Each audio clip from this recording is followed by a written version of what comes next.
are you, darling? It's gone. It comes and it goes. Oh, how annoying. Believe me, it's of no importance. And yet it makes you so nervous. I can only tell you what the doctor said, to forget it and not to worry. Well, I'd worry. Dr. Vengard. I repeat it, Dr. Vengard is the man for you. Don't let's go into that again. I will not be psychoanalyzed. Oh, now, Jill, that's a very middle-class attitude. I'm a perfectly normal woman. Well, that sounds awfully dull. My dear, you mustn't say that about yourself. Not even in fun. Seriously, Jill, go to Dr. Vengard. He certainly did wonders for Molly McLean. Do you know she was suffering so from claustrophobia she couldn't ride in an elevator? Can you imagine what that means to a woman living in a penthouse? And Dr. Vengard cured her? Well, he must have. I read the other day in Winchell's column she ran away with an elevator boy. Oh, Molly McLean? Oh, people.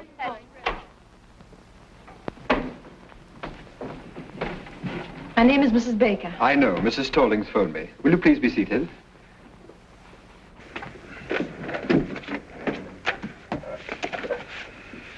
Mrs. Baker. Your first name? Jill. Jill Baker. 685 Park Avenue. 685 Park Avenue. Your age, Mrs. Baker? 22. I'm your doctor, Mrs. Baker. 24. Thank you.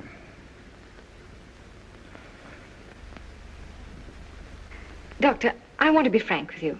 I'm absolutely certain there's nothing really wrong with me. I'm sure you'll feel differently when you leave this office. You see, most people know nothing about themselves. Nothing. Their own real personality is a complete stranger to them. Now, what I'm trying to do is to introduce you to your inner self. I want you to get acquainted with yourself. Wouldn't you like to meet you? No. You see, I'm a little shy. All right. What seems to be the trouble?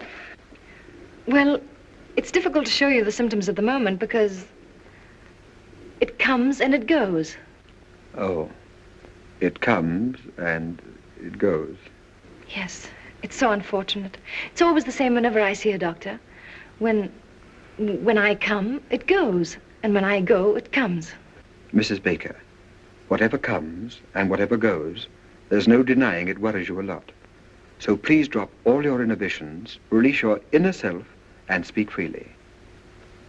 What comes and what goes? Hiccups. Hiccups? Yes. Whenever I get nervous or irritated, I get the hiccups.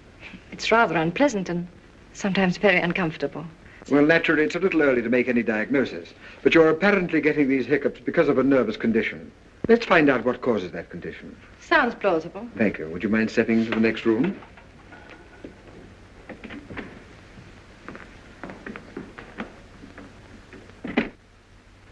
Uh-huh. Well, there's nothing unusual in your childhood. Let us examine your present life. Let us look at it through a magnifying glass. Let us examine every detail. Mrs. Baker, you're married, aren't you? Yes. When did you get married? When I was 19. How long have you been married? For 6 years. To the same husband? Yes. Aha. Doctor, please believe me, there's nothing wrong with my marriage. You could go through all Park Avenue and you wouldn't find a happier couple. Well, I'm sorry, but it's my duty to explore every avenue, especially Park Avenue. How old is your husband? 35. His business? He's vice president of an insurance company. But will you please leave my marriage alone? Very well, very well. Just relax. We'll talk about something entirely different. Do you suffer from headaches? No. How is your appetite? Good. How do you sleep?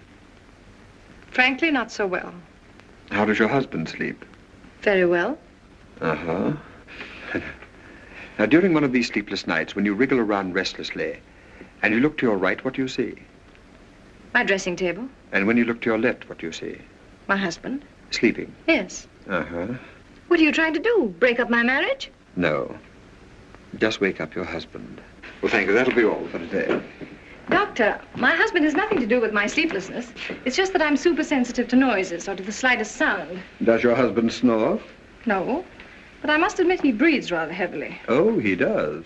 I don't think there's anything I can do about it. After all, he has to breathe. I suppose so. Well, Mrs. Baker, I'm afraid your husband's ability to sleep is too big a challenge for you. It's rather like, well, have you ever been on a diet? Yes, a vegetable diet. Well, how would you feel if you had to struggle with a few raw carrots and have someone next to you eat a big juicy steak? With a large baked potato? Yes. My husband, 2 weeks ago. Well, didn't it make you nervous? No. But now that you mention it, now that I think of it, it is rather irritating. And not very considerate. No, it isn't. After all, husbands expect their wives to keep their figures, but on the other hand... I would call it a complete lack of cooperation. It is. Uh-huh.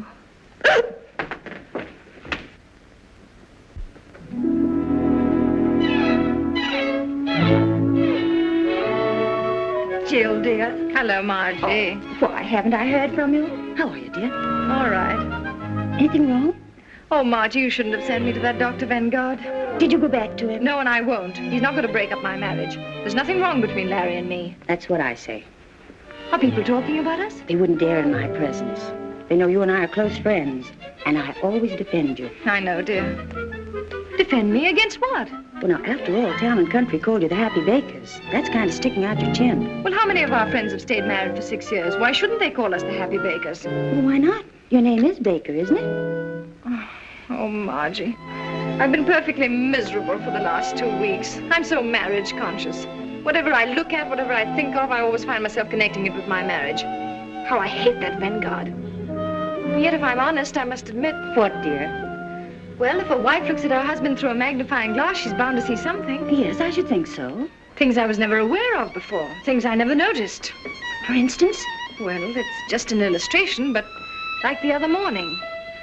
You know how difficult it is for me to fall asleep. Well, finally, when I'm lucky enough to drop off, promptly at 8:15, what do I wake up to? A gargle. A gargle. Mm-hmm. That's the bugle call of marriage.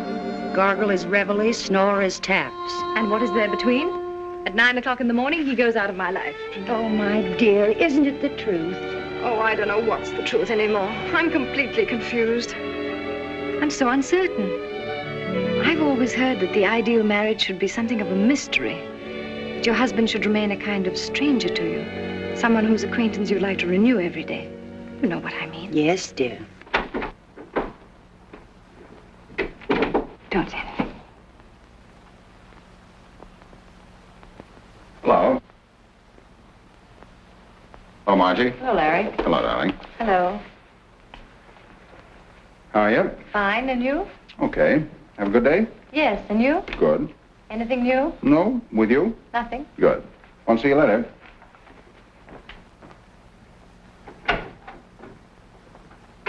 Well, what could he say? Why, of course, dear, there was nothing new, and he frankly admitted it.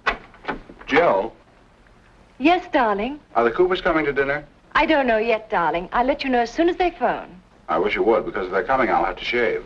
All right, darling. Now, I don't want to cause any trouble, but cold facts are cold facts. If Mr. and Mrs. Cooper come, that big, awful-looking Mrs. Cooper, he shaves. And if he has dinner alone with his wife, he doesn't shave. And if anybody should shave, it's Mrs. Cooper. I spent 3.5 hours today at Elizabeth Arden's, but I don't rate a shave. My dear, that's the trouble with 95% of all marriages. Husbands don't shave. Don't men realize that a beard doesn't stop growing at 8 o'clock?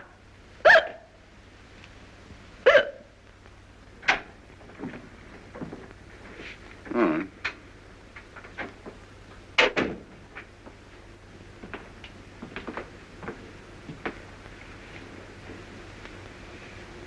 Larry, Yes, dear. they're back. Fine. Have a good trip? Who? The Evans. Say, that reminds me. That son of a gun promised to call me as soon as he got back. I'll bet Continental's after him about his annuity. The Evans are still in Bermuda. The hiccups are back. Huh? Oh.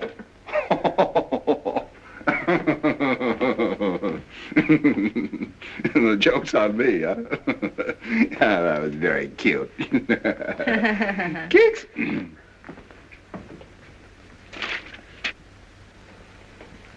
Larry, when you came in just now, you asked me if there was anything new.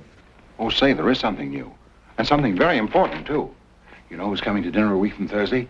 The president of Universal Mattress and the president and secretary treasurer of United Furniture and some other high executives of both companies. Oh, good grief. Oh, I know it's going to be one of those nights, but Universal Mattress and United Furniture have merged. They're reshuffling their entire insurance account. Now, the tough man to crack is Kafka of Universal Mattress. I've done a little detective work. He's a Hungarian. As a matter of fact, they're all Hungarian. So let's give the dinner a kind of Hungarian touch, huh? Now, look, Larry. Oh, now, listen, darling. I don't expect you to behave like a gypsy, but let's hire a Hungarian cook and make him a wonderful goulash. Kafka will love it. I'm going to get that insurance account if I have to stuff that Hungarian like one of his own mattresses. Oh, and to make him feel really at home, our foreign division manager tipped me off. Just before they start to eat, you say, Eggeschegera. Eggeschegera. It means to your health or something like that. Eggeschegera. Mm-hmm. Oh, it's just a little thing, but you know how it is. Success in business is 50% hard work and 50% the right cigar. Eggeschegera. That's great, darling. Swell. Only a little more cheerful. You know, Eggeschegera. Eggeschegera. Oh, you mean Eggeschegera. Eggeschegera. Yeah, that's it. That's great, darling. Thanks. Kicks?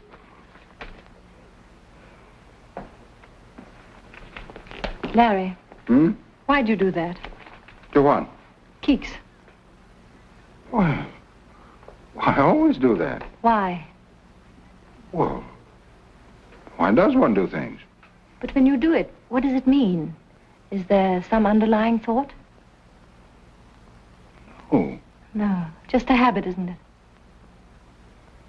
Yes, if you want to call it that. Like scratching your head or patting your dog. Would you do it to some other woman? I don't know. I never tried. But you do it to me. Well, you're my wife. And that gives you the right to poke me in the stomach whenever you want to. Darling, don't you feel well? Fine.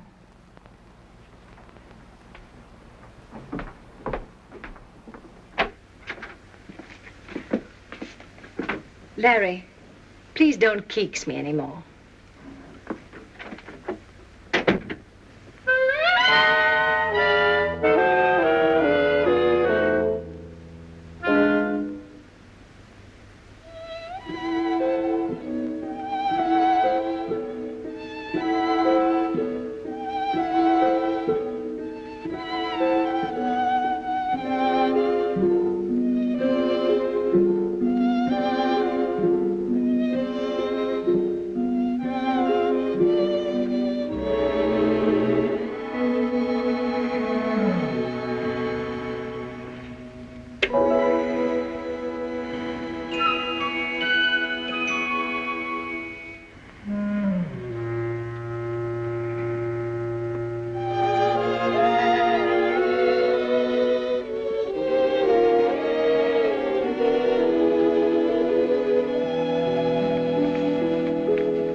That was not the dog, that was me.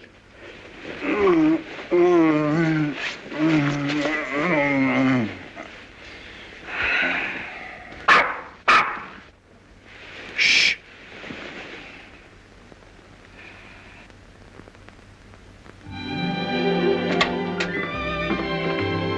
How do you do?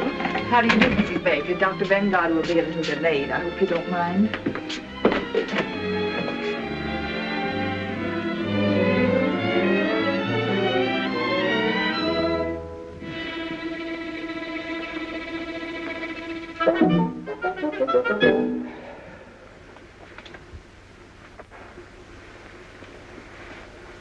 Ugly. Ugly.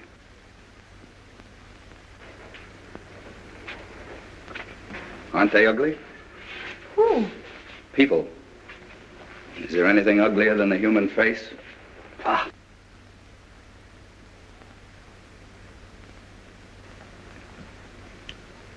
You mind if I smoke? Not at all. Smoke yourself? Yes.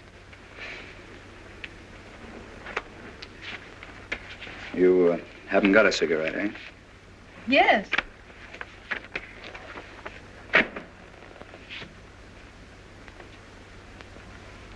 Haven't any without tips?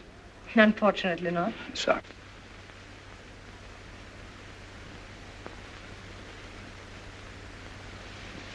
Pfui.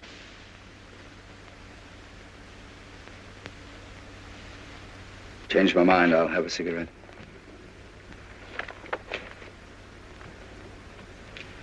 Yes, thank you. Have you seen this doctor before? Yes. How much do you charge? I really don't know. I haven't asked. Oh, you didn't have to. Dr. Vanguard just phoned. He'll be detained at least another half hour. Another half hour? Well, we have two alternatives. We can read a magazine or we can talk. This is a lovely day, isn't it? Yes. Yes, well, that takes care of that. Let's forget it. Do I bore you? Oh, no, on the contrary. Let me warn you that I say what I think. I'm a complete individualist. Oh, really? I'm against communism, capitalism, fascism, Nazism. I'm against everything and everybody. I hate my fellow man and he hates me. Sounds rather amusing. So I amuse you. I'm a clown, eh? Pagliacci. Oh, no, I didn't say that. All right, don't apologize. This Vanguard a good doctor? I'm sure he'll do you a lot of good. Why do you say that? What's wrong with me? I really wouldn't know. After all, I'm not the psychoanalyst. Uh-huh. What's wrong with you? Nothing. Why are you here? You don't go to a psychoanalyst to have a tooth filled. So what's wrong? I think we'd better read magazines. All right.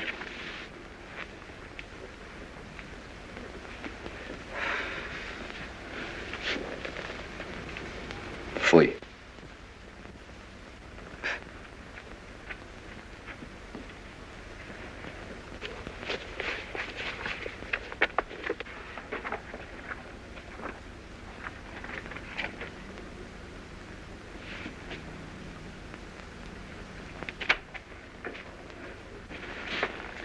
I hate to bother you again, but what does one have to do to be happy? I think Dr. Vanguard would know more about that than I. More than you, Mrs. Baker?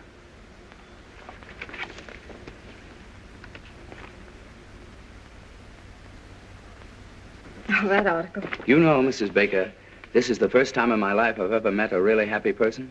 Seems to irritate you. No, it makes me curious. I've often wondered what it would be like to be happy 24 hours a day. Must be wonderful. One gets used to it.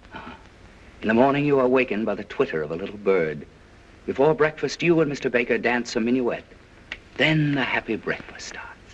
You are happy. Mr. Baker is happy. The eggs are happy. The hens who laid the eggs are happy. Now, look here. My presence seems to annoy you, so I think I'll leave. No, I'm sorry, Mrs. Baker, but if you feel that way, naturally, it is I who'll go. Oh, no. I'm afraid you need the doctor more than I. Are you sure, Mrs. Baker? You see, that's an interesting question.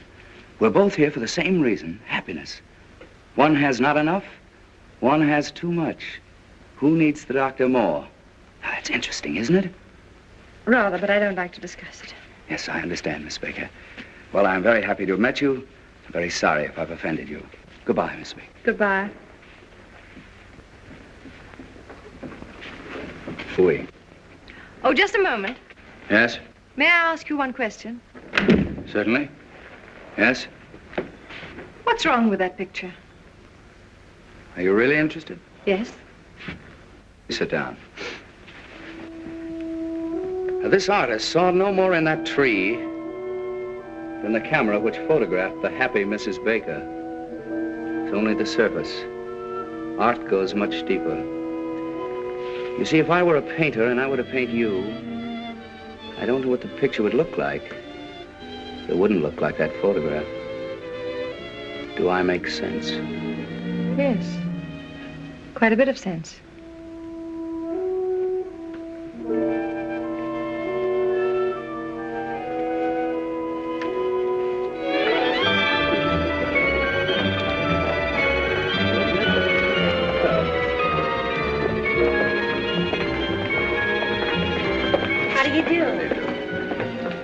Hello, Sebastian. Hello.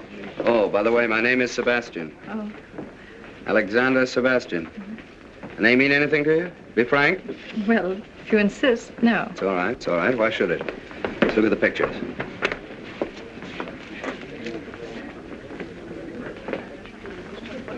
Number 15. Child with trumpet. No good. I was afraid it was. The artist hasn't found himself yet. When he does find himself, where is he?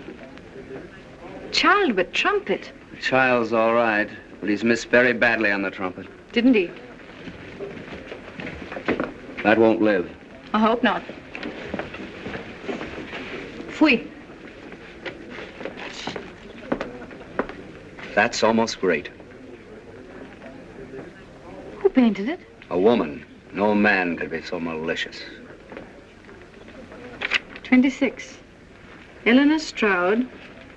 Portrait of Alexander Sebastian. No use denying it. That's me. That woman didn't paint me. She performed an autopsy. She saw me. Frankly, the whole thing looks to me like a puzzle. Puzzle. That's correct. Good. I was a puzzle to her, but she was no puzzle to me. And that's her revenge. See, when I first saw that picture, I was terribly upset. I don't blame you.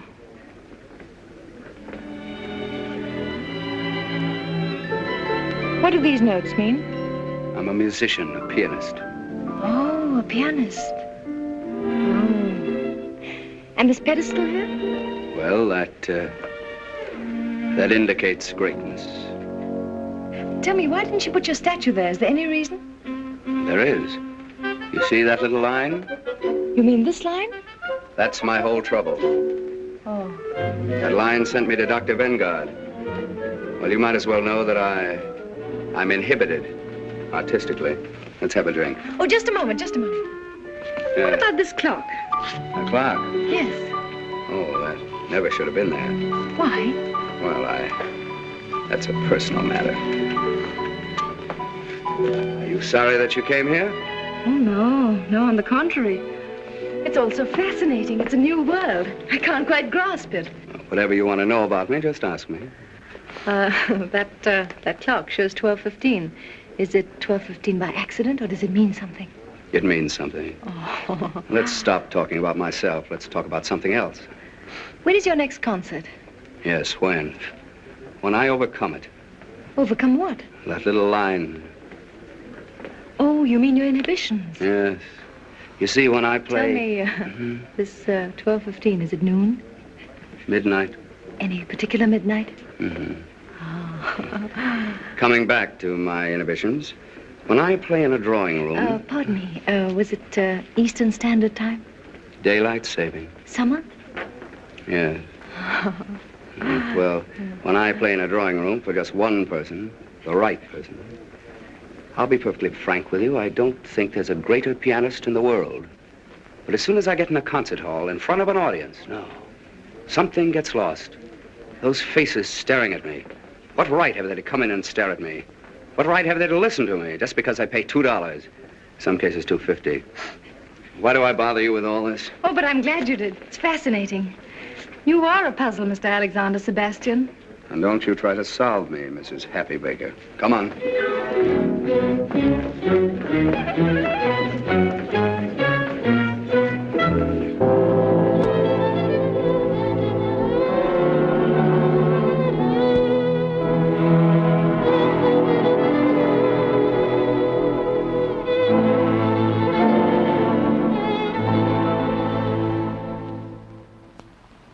Mrs. Kopka, Mr. Yanushek, Mrs. Yaroshi, Mr. Jones. Jones? How does a foreigner like that get in here tonight? He's Mr. Baker's lawyer. Oh. Well, I suppose you always have to have a lawyer with Hungarians.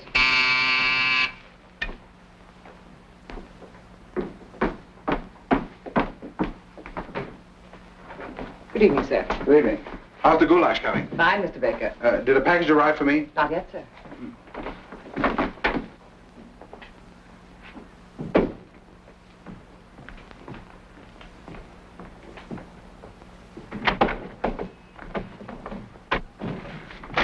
Oh, darling.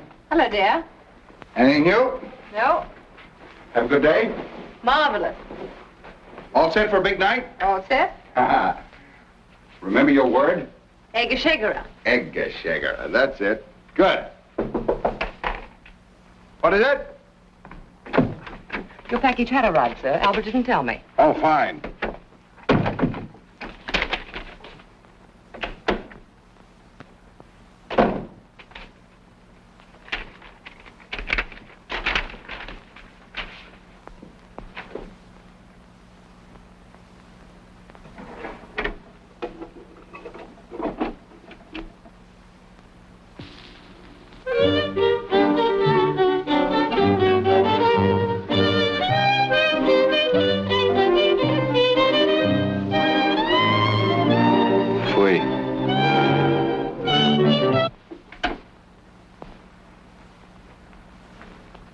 May I ask what you're doing here?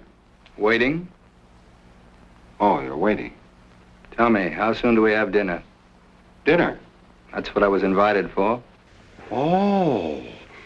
Oh, I'm sorry.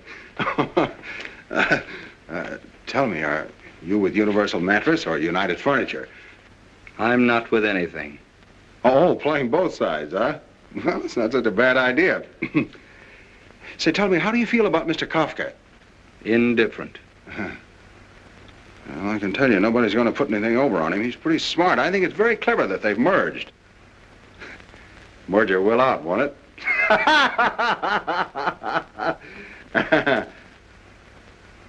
Yeah. Look, you want me to enjoy this evening, don't you? Why, yes, certainly. All right, come here. This vase insults me. It's ugly. Let's put it away. Oh, sure, of course. The customer's always right. Anything else in the room you'd like to change? Lots. Well, I think we're going to have a very enjoyable evening. I'll let you in a little secret. We've got goulash. Goulash? Yeah, goulash. Scrambled eggs for me. Well, only a suggestion. Will you forgive me? I must dress. Just continue to make yourself at home.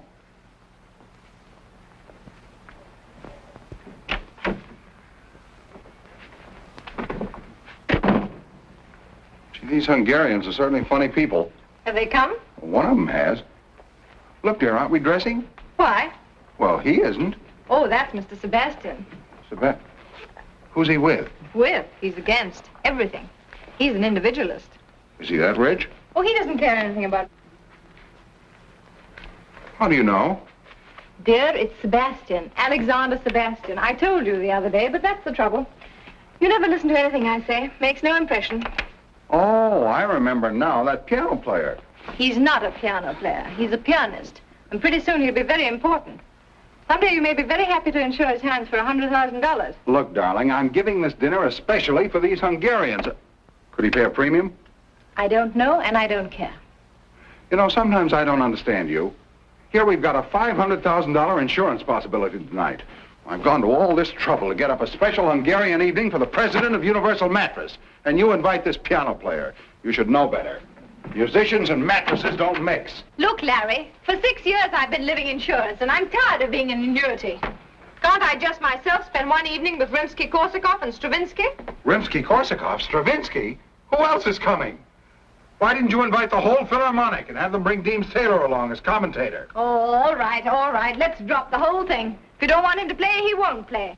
Play? Say, that's not a bad idea. Maybe he could liven up the party, huh? If Mr. Sebastian consents to play, which I doubt, but if he does consent, it won't be Hungarian swing. Well, what will it be? Something you'd have to pay $2.50 to hear. You mean like Carnegie Hall? Exactly. Not in my house, not tonight.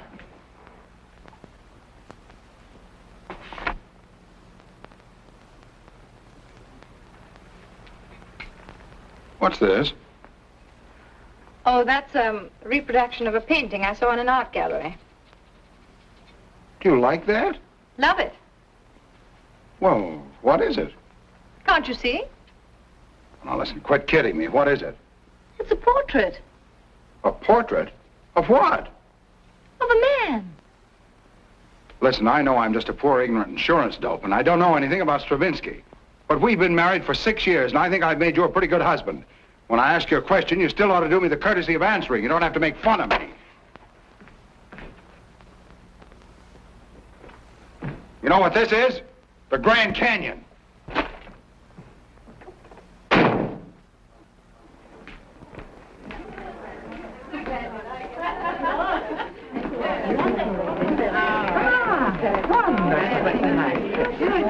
You sit here, Mrs. Kafka. Thank you. And that's why, Mr. Kafka, we're the only company for you. Sounds very reasonable. Let's talk about it after dinner. Yes, indeed. After dinner, we'll have a good long talk right here, Mr. Kafka. All right. Mrs. Baker? Thank you, Mrs. Kafka.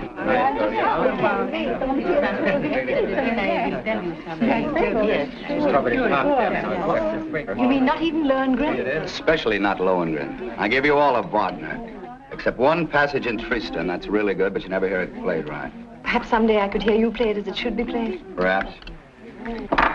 I don't eat strawberries. Oh, I'm sorry. All right.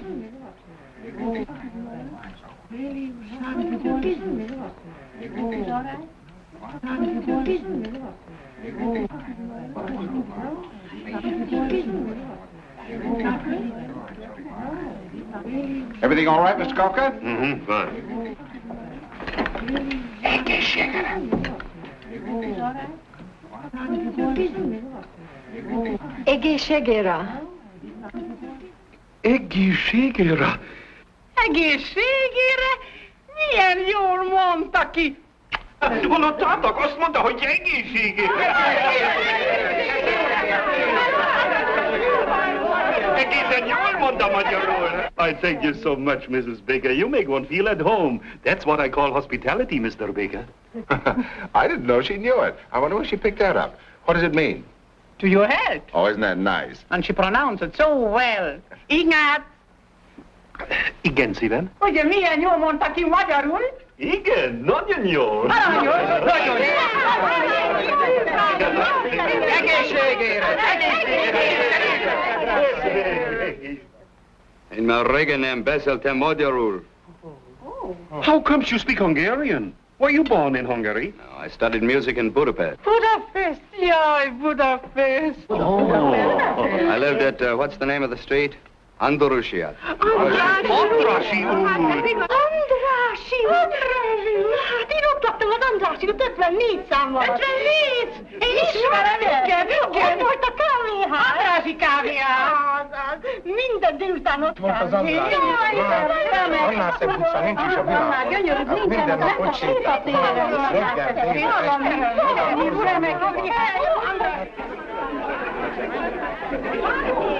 Reggel,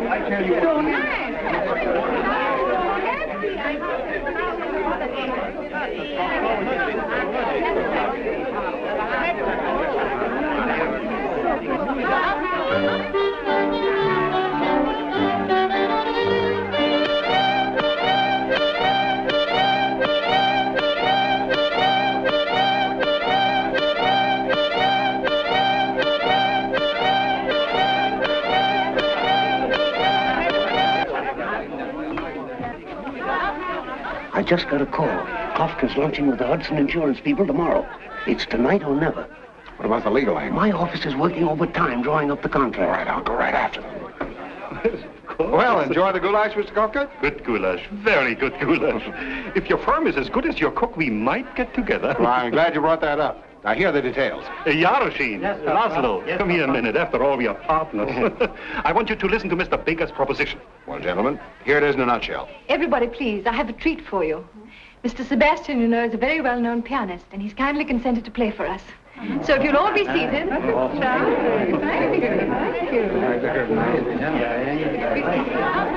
Does he have to play? Don't worry.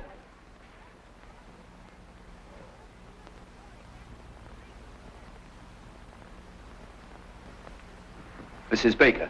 Yes, Mr. Sebastian. Would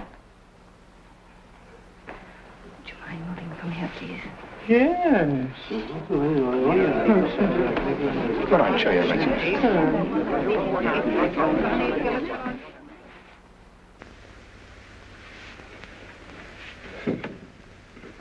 It's locked. That's odd. It's the key. It's two silver words. Who could have locked the piano? Where's the key? I don't know. It's a funny idea. Why should anybody lock the piano? It's too ridiculous. Why should anyone lock the piano? It's the key. As I was saying, Mr. Kafka, my proposition's a very simple one, but a very sound one. I broke it. Don't you worry. I won't. Now, Mr. Sebastian, please tell us. What are you going to play? Well, first I'm going to play... Mrs. Baker. Yes, Mr. Sebastian. All right.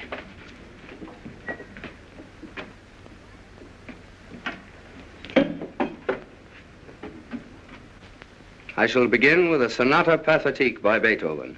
A sonata in 3 movements.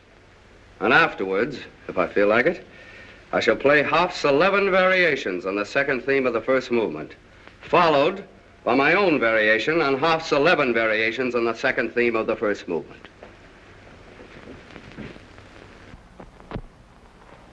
Listen, how long is the sonata? The only one I ever heard lasted 3 cigars. It's a catastrophe. It's a disaster. Jones, we're sunk.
Stop it.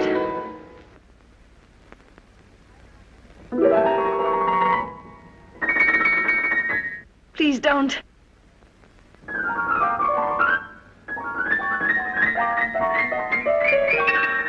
No. No.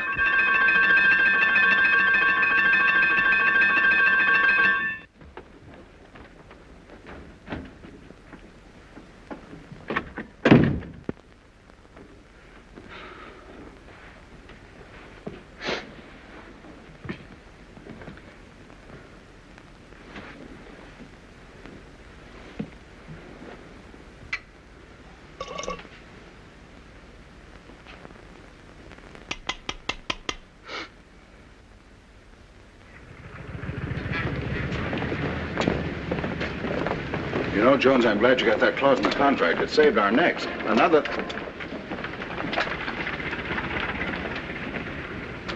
Wait a minute, I'm gonna have some fun. Well, how do you do? How do you do, sir? About that picture in the window. It's very good, don't you think? No fooling. What is it? It's a portrait of a man. Oh. Well, certainly. What else could it be? Excuse me, sir, not everybody understands modern art. Well, thanks. If you're interested, it's only $500. $500? Must be quite a man. Well, it's not the man. He happens to be rather an obscure musician. Musician? What kind of a musician? A pianist, I think. Is it by any chance Alexander Sebastian? Well, that's who it is.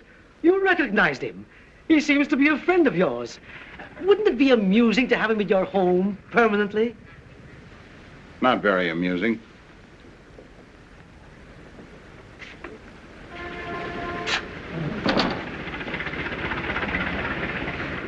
A cheap guy like that.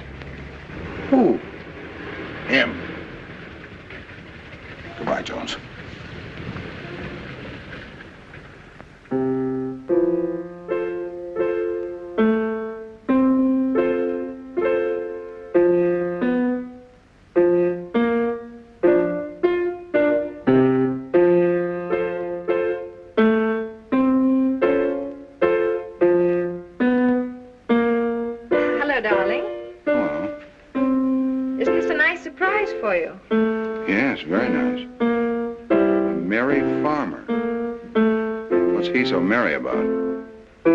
You don't begrudge me a little music, do you? Oh, no, no. Anything new? Well, isn't it enough? Yeah, plenty. Have a good day? Fine. You seem to be feeling better these days. Oh, yes. I slept 10 hours last night. And, Larry, the hiccups have completely disappeared. Isn't that good news? Yeah, very good news. Are you still going to Dr. Vanguard? Oh, no. I don't need Dr. Vanguard anymore. I'm so busy with my music and visiting art galleries that I haven't even time to think of any doctor.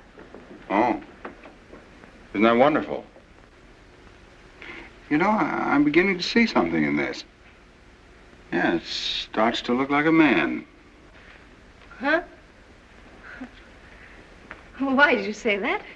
Well, the other night. Oh, you took that seriously. I was only kidding. How could that be a man? I was nervous about the dinner party, and I said whatever came into my mind. I'm sorry, darling. No, dear, no, I don't agree with you. It does look like a man. Now, don't be stubborn. Can't you take a joke? Well, then, what is it? Huh? It's a meadow. It's called Meadow in Spring. Oh, in spring, huh? Yeah. Hmm. And those little notes of music, what do they mean? Oh, that's the shepherd playing his pipe. Shepherds play pipes, don't they? Oh, sure, yeah. Mm-hmm. And the clock at 12:15? Oh, I don't know exactly what that means, but I guess it's probably lunch. The shepherd eats and then he plays his pipe. Really, darling, you talk as though you've never been in a meadow. You see, in modern art, they're trying to break down the conventional forms. They're trying to get away from what you expect. It's all done by indication.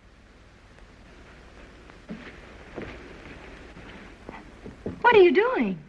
Oh, just putting a mustache on the shepherd.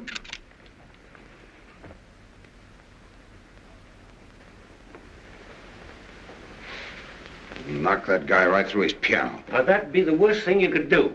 You'd just make her feel sorry for him. Don't make a martyr of him. You've got to look at this thing from a woman's angle. Now, wait a minute. Miss Aiken, will you come in, please?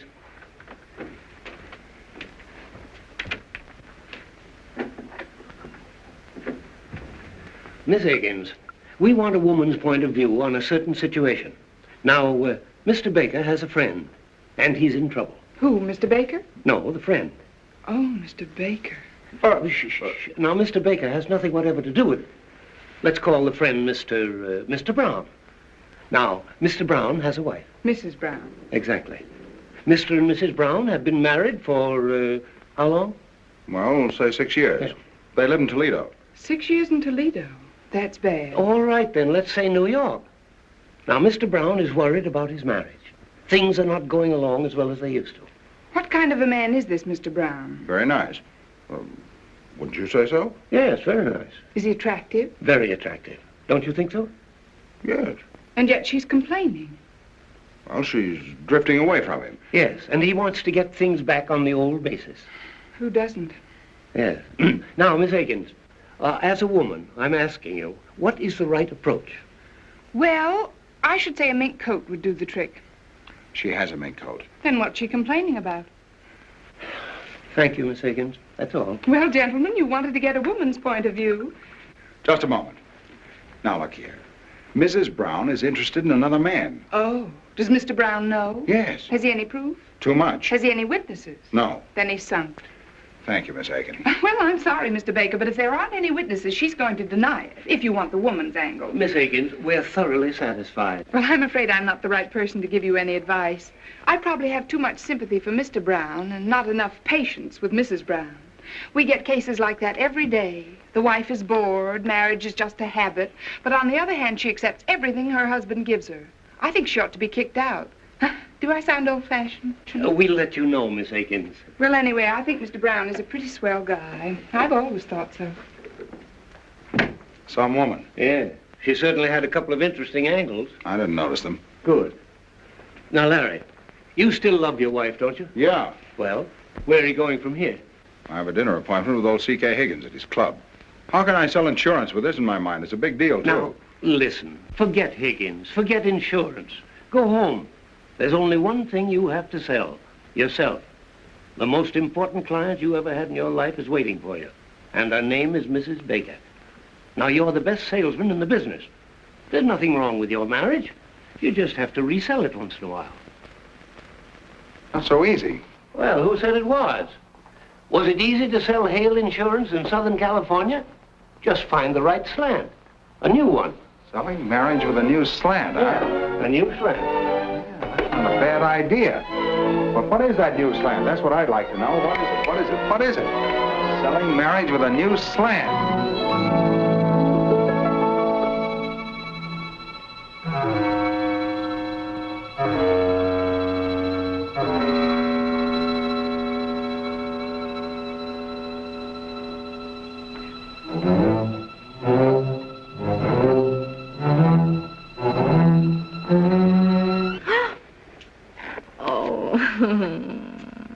nice surprise, eh?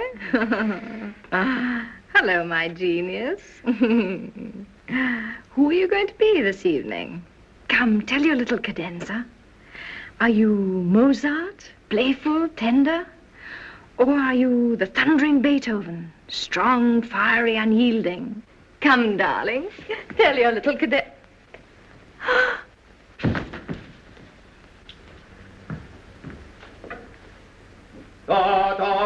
Guess who is here? Guess who is here? Guess who is here? It is Wotan, the god of gods, coming down to her. Anything serious? No, she just fainted. Oh, well, women are always fainting. Any particular reason? No. She just thought I was a genius. Then she found out I wasn't, and it was too much for her. Please make yourself at home. I'll be right back. I want to get some smelling salts.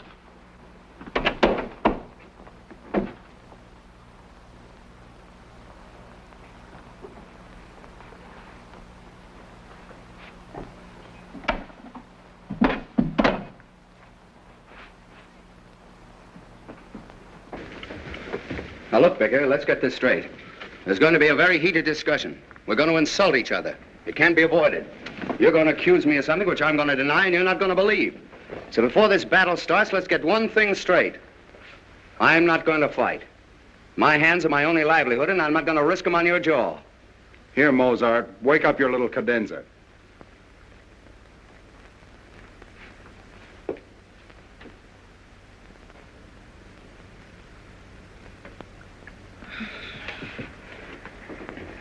What's happened? Well, I... You!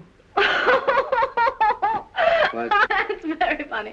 You know what I thought? Look, I think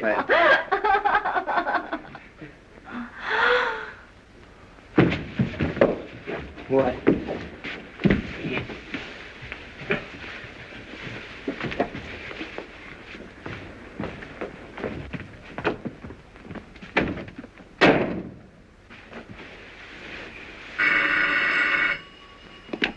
Hello? Hello, Jones. I'm still selling. You were right. It needed an entirely new slant. I think I've got a new one.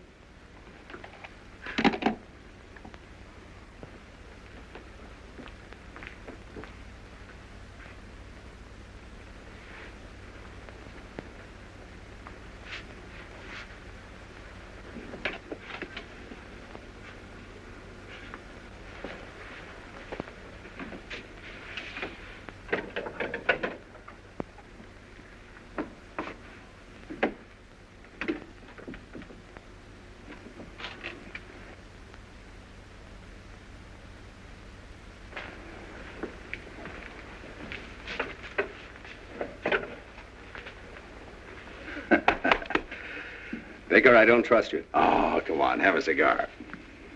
Either you have something in the back of your mind or that cigar stinks. No. That's the same cigar I give my customers. How old are you, Sebastian? Not as old as you? Right in the prime of life, huh? You in good health? Good enough. Even better after I've had dinner. But I'm not going to fight. No. I don't want to fight. But you might run into a husband sometime who hasn't my respect for great music. Where would you be then? Come on, Sebastian. I'm going to do something for you, whether you like it or not. I'm going to insure your hands. That'll give you complete freedom of action. It'll give me 5%. Then we'll both be happy. I'm not going to fight. No, I know. I understand. You're an isolationist. Isolate yourself over there. You know, the best part of this whole thing is that we... Sit down. We can write this hand insurance as a subclause to your life insurance. Life insurance? What do I want with life insurance? Haven't you any dependents, any relatives? Relatives? Fui. I'll tell you. You can leave it to my wife. She can buy herself a beautiful brooch in the shape of a piano with little diamond keys. And then every time she pins it on, she'll think of poor dear Sebastian. Believe me, if anybody should insure his life, it's you. And right now...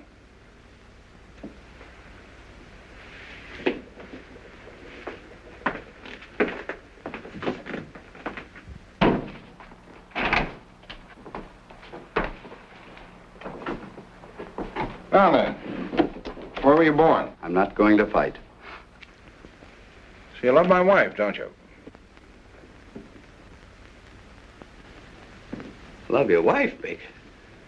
Oh, so that's what you've been driving at. Oh, now I understand the whole thing. Oh, really, Baker, you should be a little ashamed of yourself. Great big insurance man like you deals so successfully with human nature. You should know better than that. Naturally, I think your wife's very attractive and very charming. She likes music. What's that thing loaded? Yeah. Oh, now, look, Baker, get it out of your mind. I don't love your wife. Well, it's going to be a great day in the musical heaven.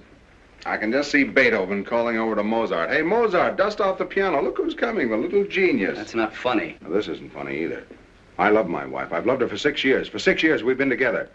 And along comes a guy like you and breaks everything up just because you've nothing else to do. You're not going to get away with it. If you'd loved my wife earnestly and sincerely, and you'd come to me and told me about it, well, that would have been one of those things. I'm not old-fashioned. If you'd both felt that you would have been happier without me, what could I have done? Pack my suitcase. And I wouldn't have to do this. Oh, you know, Baker, kind of had me worried there for a minute. When you pulled out that revolver, I thought, here's a conventional citizen. No sense telling the truth to a man like that. But now I see the real Baker, modern, up to date. Baker, I'm going to open up to you. Of course I love your wife. You're sure? Positive. Well, then I won't have to shoot you. I don't think it'll be necessary. Well, we've got a clean-cut situation on our hands.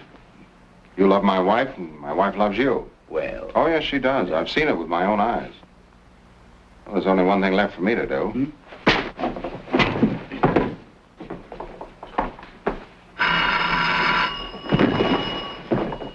Hello? Oh, hello, Jonesy. I'm still selling.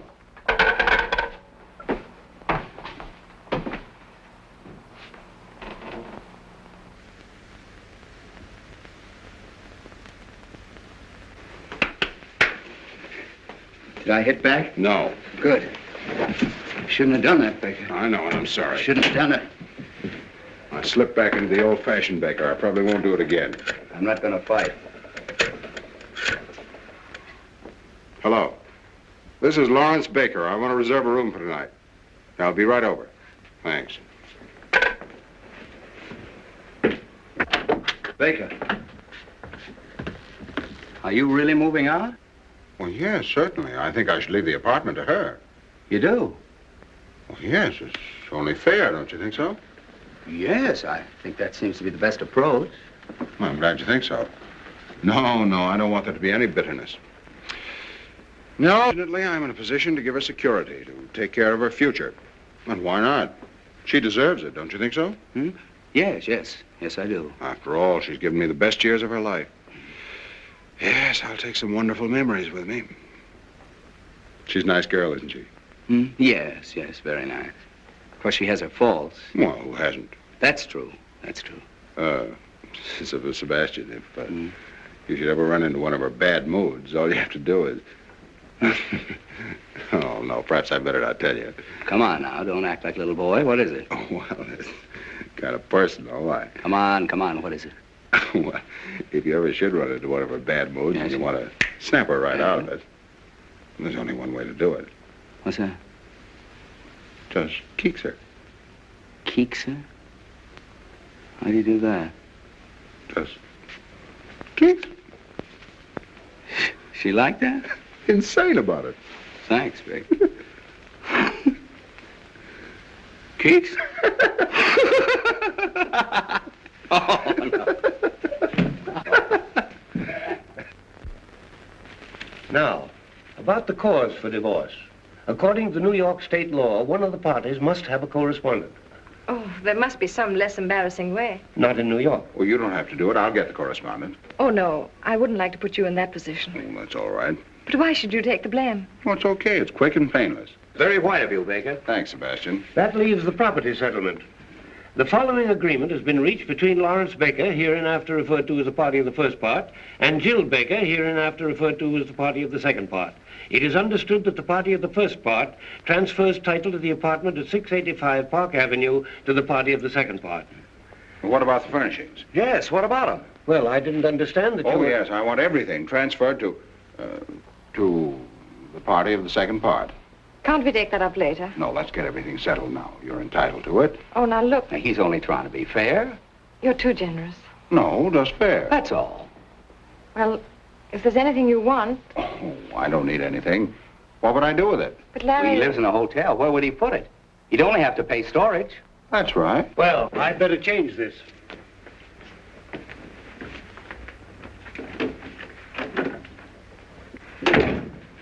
What's his name? Jones. I don't trust him. Well, here we are. Mm-hmm. Baker versus Baker. Sounds awful, doesn't it? Everything legal does. Oh, about this correspondent. Yes? Who's it going to be? Oh, I don't know. Anyone in mind? Mm-hmm. I have several promising prospects. Oh, you have? Mm-hmm. Yes, I think we can clear up the whole matter in about 4 weeks. Sounds pretty good. Mm-hmm. Tell me, it isn't Mary Logan? Mary Logan is a correspondent? Oh, I think I can do better than that.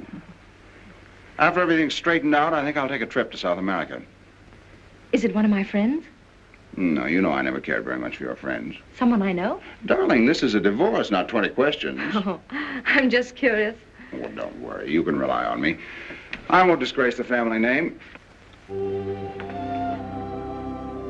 Larry, do you really want this divorce? Well, absolutely, don't you? Well... Well, don't tell me you don't want it. That'd be a great disappointment. After all, you're seriously in love with Sebastian. Otherwise, you wouldn't have... Well, we wouldn't be here. You're too fine a person, Jill, to have done all this just to fill out your day. I've always believed that you're sincere. I still do. I'd like to take that memory with me. I'm sorry if I hurt you. You couldn't help it. Don't worry, there'll be no bitterness. Funny, isn't it? For 6 years you were my husband. And now you're the party of the first part. I used to be your Jill. And now I'm hereinafter referred to, and that's all.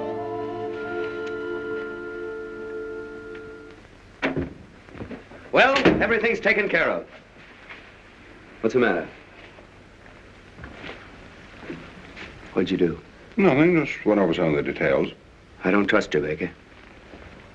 Darling, there's nothing to worry about. It's a very clean-cut agreement. Alexander, please, I'm so nervous. Can't you understand? Of course, we all have our little moods. Keith!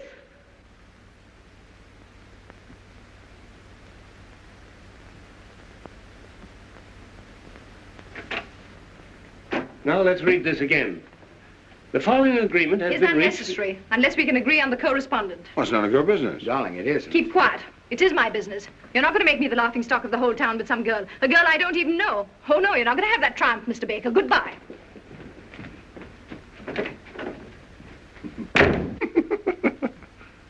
Keeks? Don't do that, Baker. Jill! Jill! Jill! And that, my dear Mr. Jones, is what is known as protecting your original investment. Let's get a drink. I think you softened her. Softened her, destroyed her. She's going to come back and eat out of my hand. And what I'm going to do to Mrs. Jill Baker, hereinafter referred to as Jill Lamb Baker. If you want to buy a good piano cheap, Jones, you can have it. No. Oh, am I going to be difficult? I'm going to be the mad dog of 685 Park Avenue. Heil Baker. Mr. Jones? Yes, Mrs. Baker. About this correspondent, what does the law require? Well, she... No, in case I have the correspondent. Oh, well, you have to be found alone with him in your apartment, and he with his coat off. I see. Alexander, Yes, darling. are you willing to take your coat off for me? Anything you say, darling. Oh, no. No, no. Oh, yes, You mean you really want to do that? I do. You want to compromise me with that guy? Ah, you seem to forget, Baker, that she's in love with that guy. Keats! You brute! Alexander! Alexander! Alexander! Snoogey! Snoogey? Calling that Snoogey? Come on, darling. There you are. You'll be all right. Sit down here.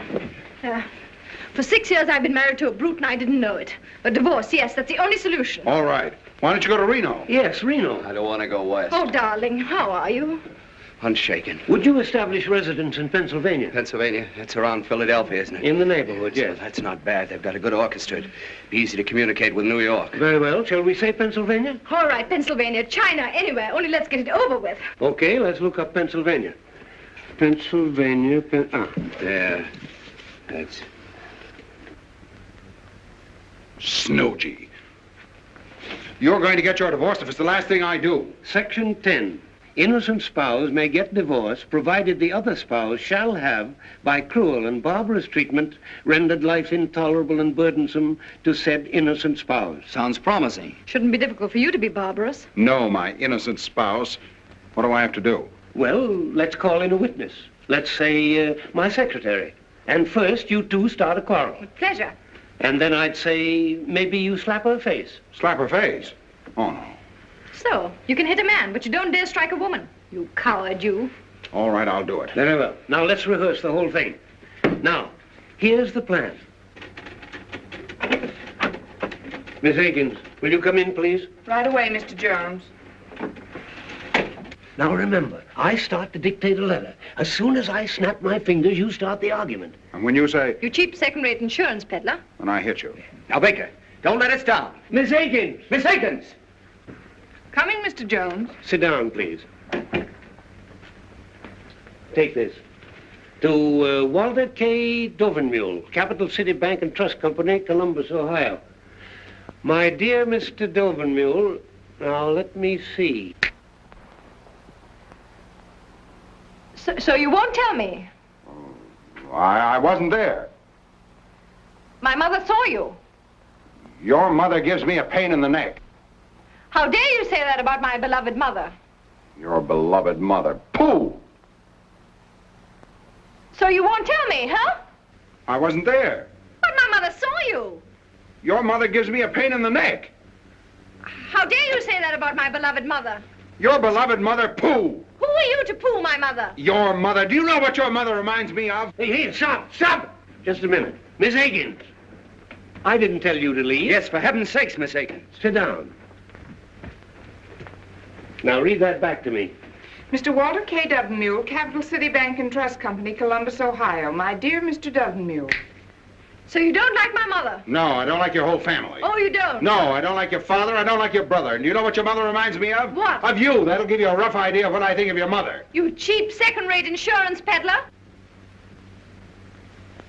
You cheap second-rate insurance peddler.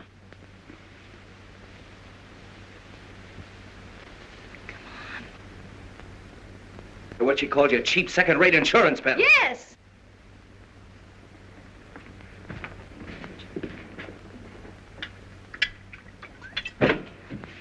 Now, look, man, our whole happiness is at stake. One good sock. Here, have another cognac. Now, give it everything. Read it back to me. Walter K. Dovenmule, Capital City Bank and Trust Company, Columbus, Ohio. My dear Mr. Dovenmule. Yeah, my dear Mr. Yeah. Everything I said about your mother still goes. And double. Oh, it does? Yes, it does. Well, I still say you're a cheap second-rate insurance peddler. Oh, so I'm a cheap second-rate insurance peddler, am I? Yes, you are. Say it again. You cheap second-rate insurance peddler.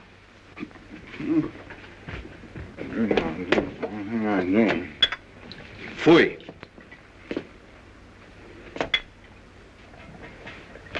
Come on, Baker, pull yourself together. You can do it. Swell guy like you. Read it back to me. Walter K. Dovenmule, Capital City Bank and Trust Company, Columbus, Ohio. My dear Mr. Dovenmule.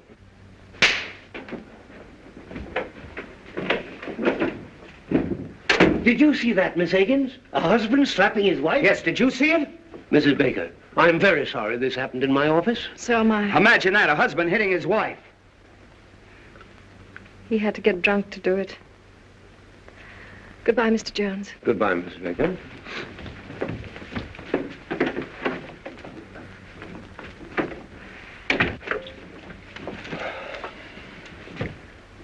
What about Walter K. Dovenmule? Tell him I'm out.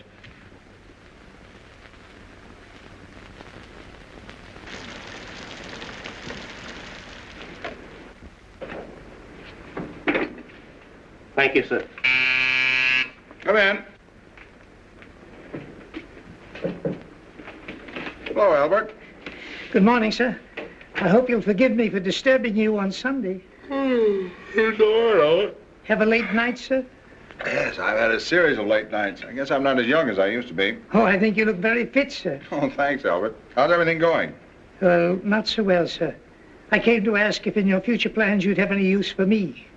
Have you left Miss Baker? Yes, sir. I had to, on account of that musical gentleman. Oh. In fact, we all left, except Emma. But then she fortunately is quite deaf. How is Miss Baker? As charming as ever, sir. Happy, I suppose. If you'll pardon me for saying so, I think she shows great courage.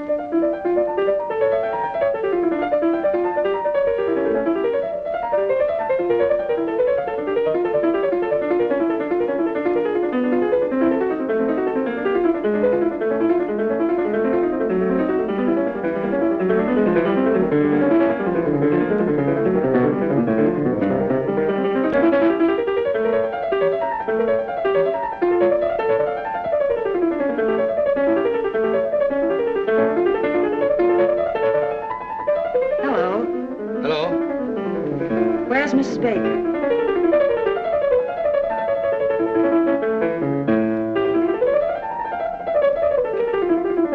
Jill, dear. Margie, darling. Oh, I got such a thrill when you called me. Why shouldn't I, old friends like us?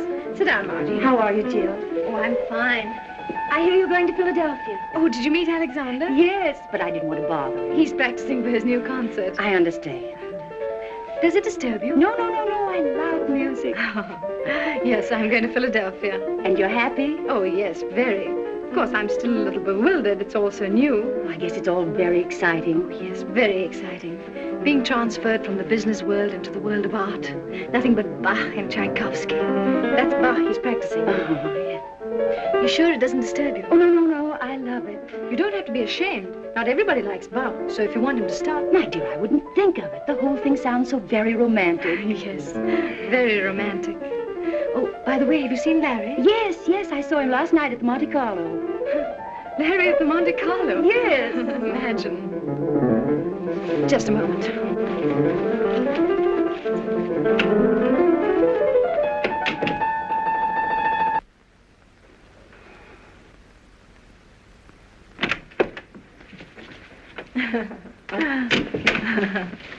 Please forgive me. Of course. Well, now, what were we talking about?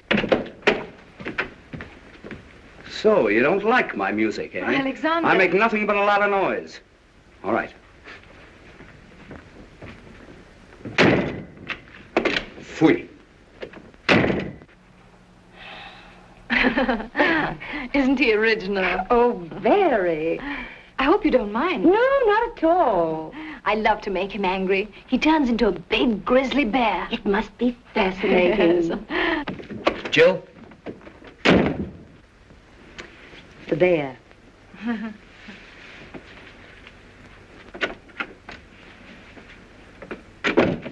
What is it? Jill, there'll be no more music here today. Oh, no? No, and don't coax me. And don't shush me. As a matter of fact, there'll be no more Sebastian here today. At least not for lunch. And dinner is very uncertain. Well, if that's the way you feel about it. It is. Jill, I can be very impossible. Goodbye.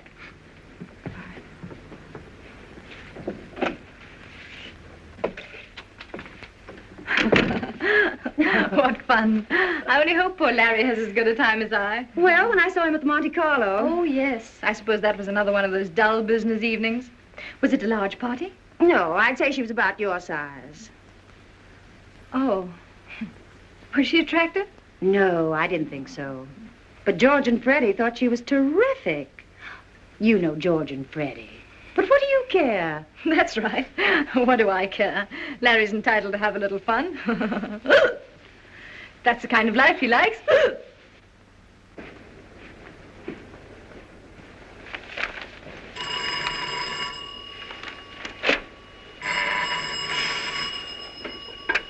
Hello? Hello, Sally, darling. I feel pretty good considering. What about you? Mm-hmm. That's right. Huh? Well, no, I'm sure you took it with you when we left for the Monte Carlo. Wait a minute.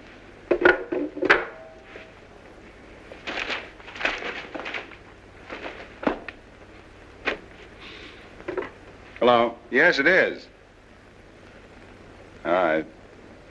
Goodbye.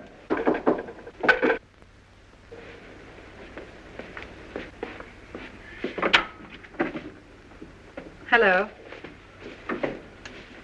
Hello. Are you going to throw me out? Jill, you shouldn't have come up here. It's rather embarrassing. Well, I was just passing by. But after all, if Sebastian finds out... Oh, don't worry about that. But I do. A girl engaged to be married, coming to a bachelor's apartment, and unannounced. Just a moment.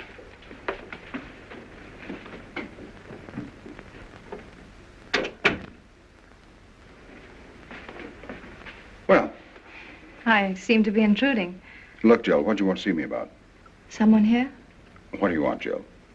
Well, I was driving by and... Oh, right on the 31st floor? Well, you said you wanted some kind of remembrance, and I'm on my way to Cynthia Knox's tea, and I had to pass by, so I picked up a few things. Some snapshots of us taken together. Thought you might be interested. Thank you. Aren't you going to look at them? Oh, yeah. Well, it's the first time we met. There's one of you sitting in my lap. Our wedding, our honeymoon. That's very nice, thanks. Anything else?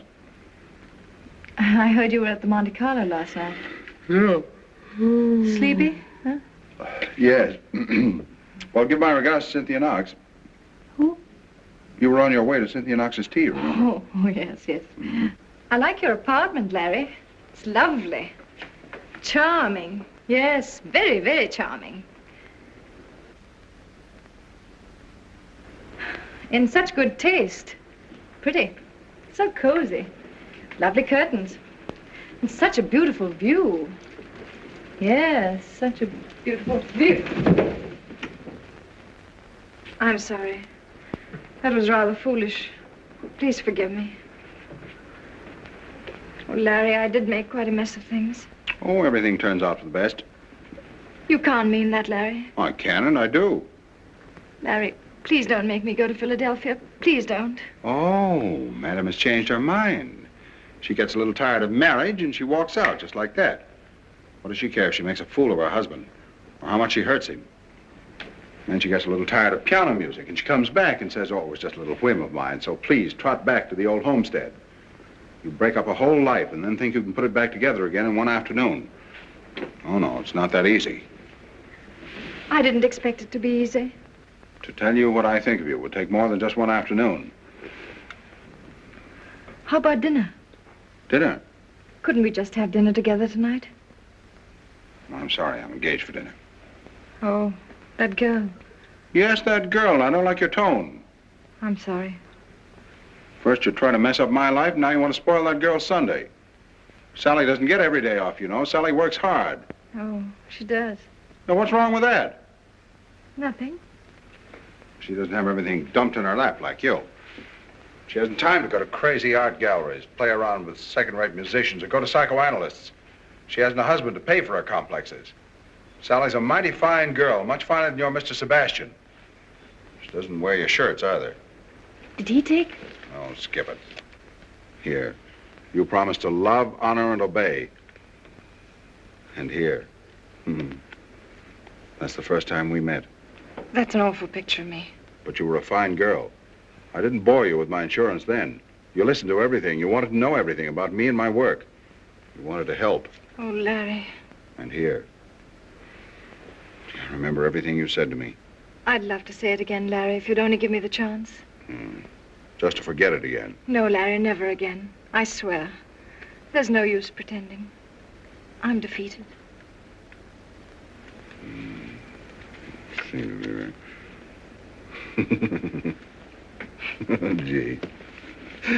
I'll always remember that tree in front of our hotel window. And that funny old Italian waiter? Oh, that wasn't here. Oh, yes. No, it wasn't.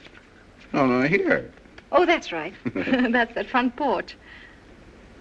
Our first breakfast. Yes. Oh, Larry, couldn't we have dinner together? Not tonight. Why not?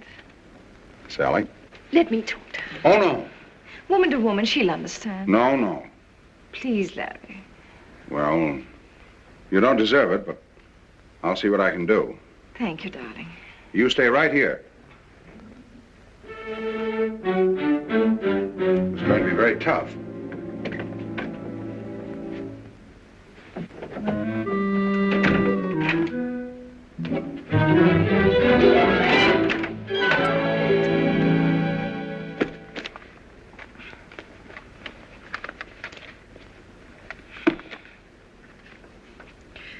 Sally Akins. Akins. That girl.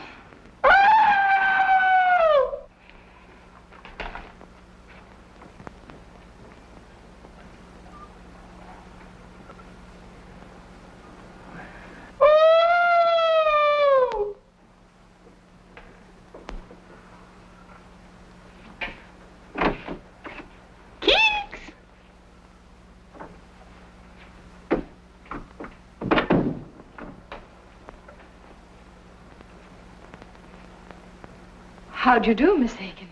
Oh, hello, Mrs. Baker. Nice to see you. Mr. Baker would have loved to have seen you, but unfortunately he's busy. Oh, he asked me to give you your handbag. Oh, yes, I forgot it. I was doing some secretarial work for Mr. Baker. Oh, secretaries work on Saturday night. Oh, well, I'm a notary public, too. Oh, I see. And you brought your seal? Oh, yes. A trained seal. Goodbye, Miss Akins. Goodbye, Mrs. Baker.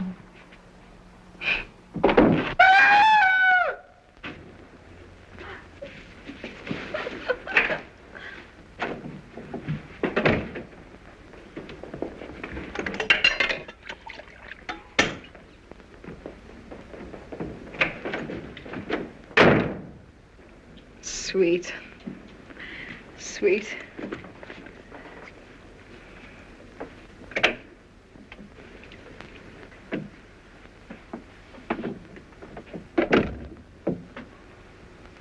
Looks hopeless. Oh. Yeah, it's much more serious than I thought. Oh. That girl's really in love with me. She adores me. I don't blame her. She says she can't live without me. And I believe her. And I, too. It's understandable. You're very wonderful. Oh. Oh, yes, yes, you are. How about dinner? But you know I can't. How about after dinner? Do you want a suicide in your conscience? Oh, no, not that. Well, there you are. You're right. It's hopeless. It's too bad, Jill.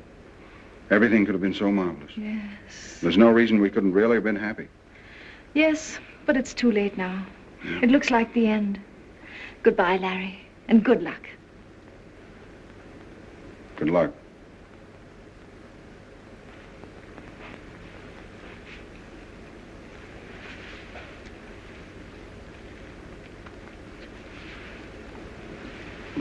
I'll talk to her again.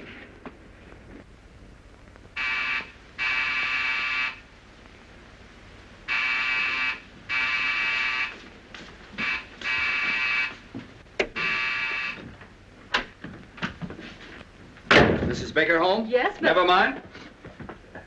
Guess who is back?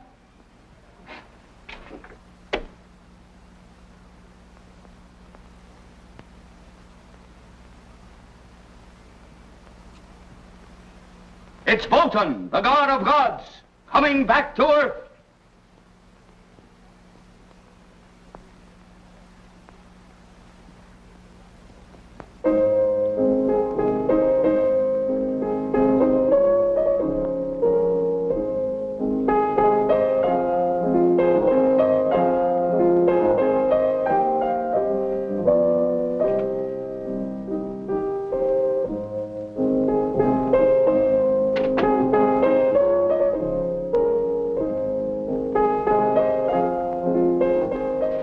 Softer, please.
For more updates, like, comment, subscribe to our channel.